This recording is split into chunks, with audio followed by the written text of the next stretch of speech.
Kayla had babysat for the Daltons 4 times before. It was easy money. Mr. and Mrs. Dalton were polite but distant, the kind of parents who didn't ask too many questions as long as their kids were asleep and the house was intact when they returned.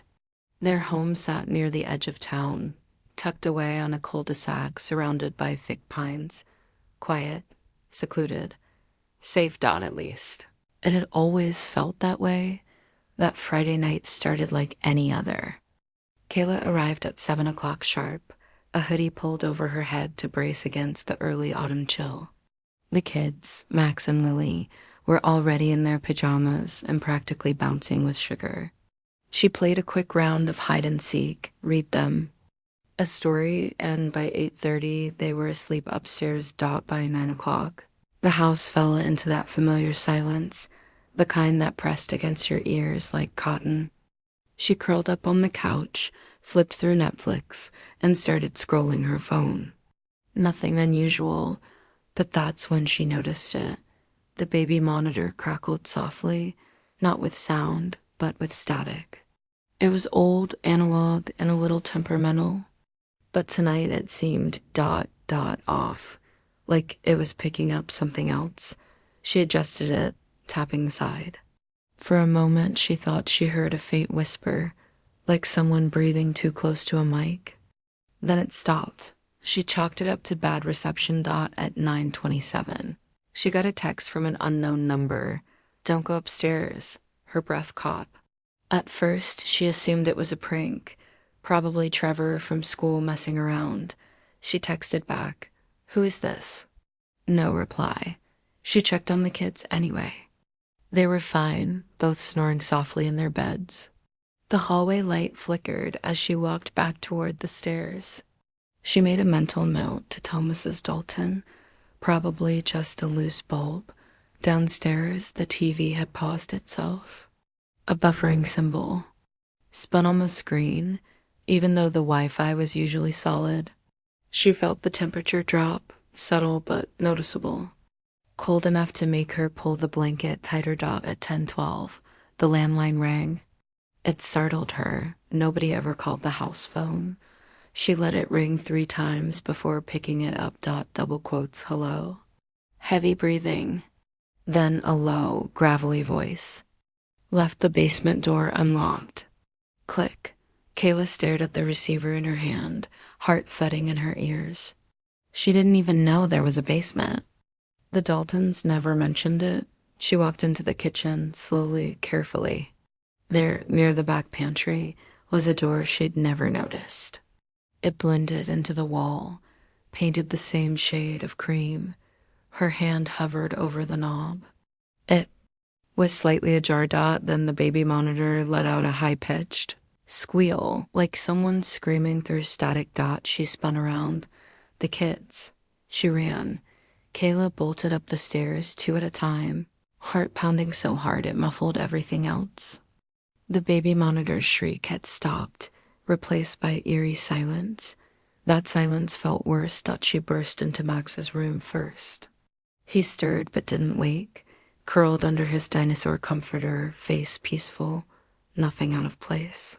She crossed to Lily's room next, nearly slipping on a stuffed unicorn left on the hallway rug. Lily, too, was asleep, one tiny arm draped over her plush bunny. Mouth open in the soft rhythm of dreaming dot. Everything looked normal, but nothing felt normal. Kyla backed into the hallway and pulled the kids. Bedroom doors shut with trembling.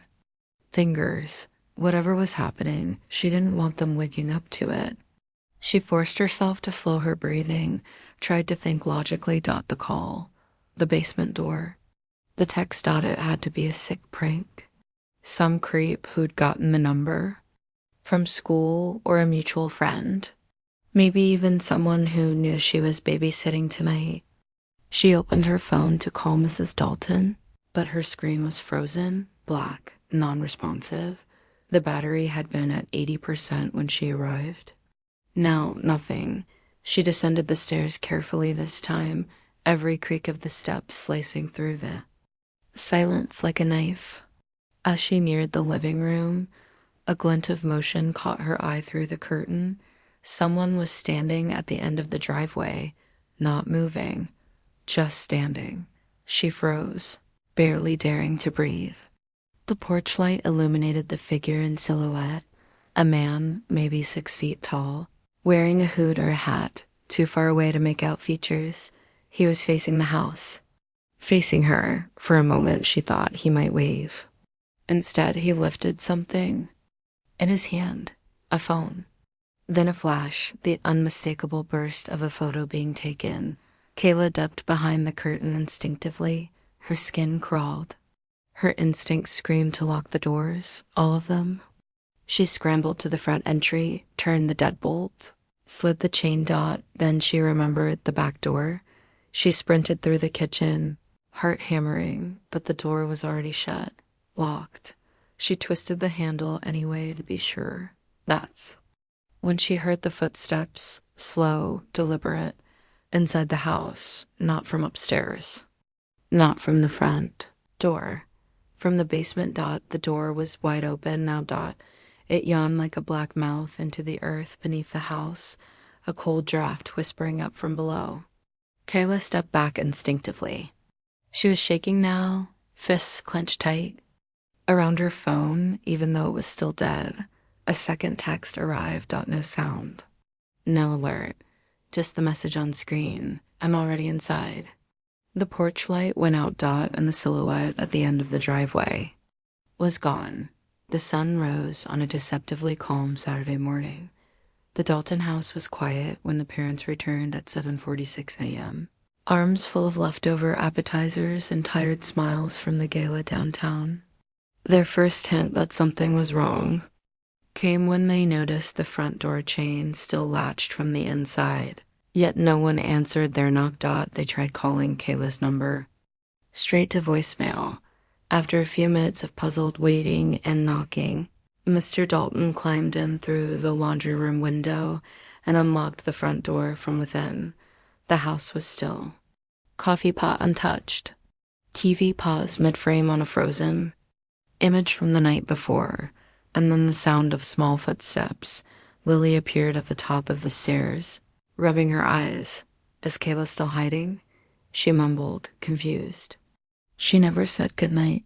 Max came out moments later.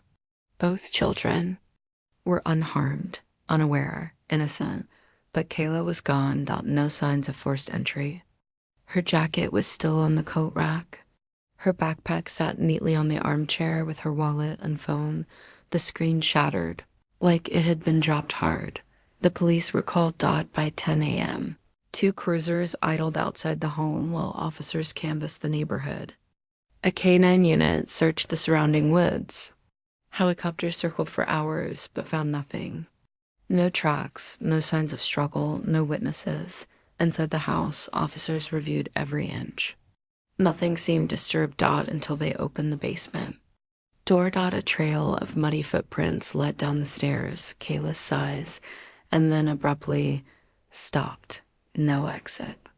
No window. Just solid concrete walls and a single, bare bulb swinging from the ceiling above an old washer and dryer. That's when Detective Serena Marsh arrived, a veteran with a sharp eye and an instinct for patterns. She asked to hear Kayla's last known voicemail. Mrs. Dalton pulled it up from her own phone.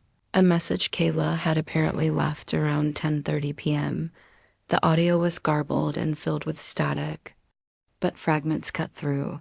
Someone inside, I saw him, kids sleeping. Please don't hang up, basement door open. Then a scream, short, muffled, cut off. The voicemail ended. Marsh replayed it 3 times, listening to the background, the way the sound dipped. The strange low frequency humming behind Kayla's voice, like an engine or something mechanical. Something not from a house like this. The officer sent the recording to forensic audio, but the most unsettling part came that afternoon when Mrs. Dalton logged into the home's outdated security system from her laptop. There were only 2 saved clips from the night, one at 10:09 p.m., one at 10:14 p.m. The first clip showed Kayla moving through the living room, looking out the front curtain, her face frozen in fear.